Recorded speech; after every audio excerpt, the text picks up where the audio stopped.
টানা কয়েকদিন ধরে ইরান ও ইসরায়েলের হামলা ও পাল্টা হামলায় উত্তপ্ত মধ্যপ্রাচ্য। 14 জুন ভোরে তেহরান সহ ইরানের বেশ কিছু স্থানে পারমাণবিক হামলা ও সামরিক স্থাপনায় ইসরায়েল বিমান হামলা চালায়। পরে তীব্র শক্তি নিয়ে ইসরায়েলে পাল্টা হামলা শুরু করে ইরানও। দফায় দফায় এই হামলা ও পাল্টা হামলার মধ্যেই শঙ্কা বাড়ছে ইসরায়েলের পারমাণবিক হামলার।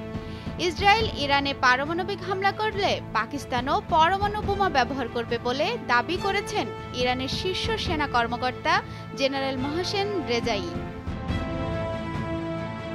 পাকিস্তান এ বিষয়ে ইরানকে আশ্বস্ত করেছে বলেও মন্তব্য করেছেন তিনি। 16 জুন এক প্রতিবেদনে এই তথ্য জানিয়েছে ভারতীয় সংবাদ মাধ্যম এনডিটিভি। মধ্যপ্রাচ্যে উত্তেজনা চূড়ান্ত পর্যায়ে পৌঁছানোর মধ্যে বিধ্বংসী তথ্য সামনে এনেছেন ইরানের এক শীর্ষ সামরিক কর্মকর্তা। তিনি দাবি করেছেন, ইসরায়েল যদি ইরানের উপর পারমাণবিক অস্ত্র ব্যবহার করে তাহলে পাকিস্তানও ইসরায়েলের বিরুদ্ধে পারমাণবিক হামলা চালাবে। ইরানি টেলিভিশনে দেয়া এক সাক্ষাৎকারে জেনারেল মোহসেন রেজাই বলেন, পাকিস্তান আমাদের আশ্বস্ত করেছে যে যদি ইসরায়েল পারমাণবিক বোমা ব্যবহার করে তাহলে তারা ইসরায়েলের উপর পারমাণবিক হামলা চালাবে।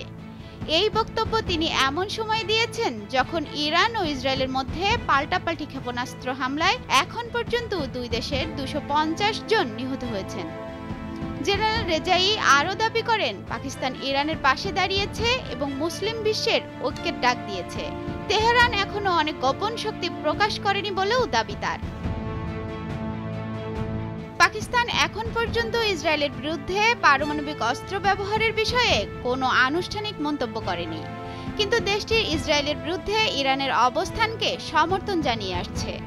বিশ্বের মাত্র 9টি দেশের কাছে বর্তমানে পারমাণবিক অস্ত্র আছে এবং ইসরায়েল ও পাকিস্তান উভয়ই সেই তালিকায় রয়েছে বলে জানিয়েছে আন্তর্জাতিক পরমাণু নিরস্ত্রীকরণ সংস্থা ICAN। যুক্তরাষ্ট্রের প্রেসিডেন্ট ডোনাল্ড ট্রাম্প বলেছেন, তিনি ইসরায়েল ও ইরানের মধ্যে একটি চুক্তির চেষ্টা চালিয়ে যাচ্ছেন। তবে তিনি ইরানকে হুঁশিয়ারি করে বলেন, যদি তারা যুক্তরাষ্ট্রকে আঘাত করে তাহলে মার্কিন সেনাবাহিনী এমন শক্তি নিয়ে ঝাঁপিয়ে পড়বে যা ইতিহাসে আগে কখনো দেখা যায়নি।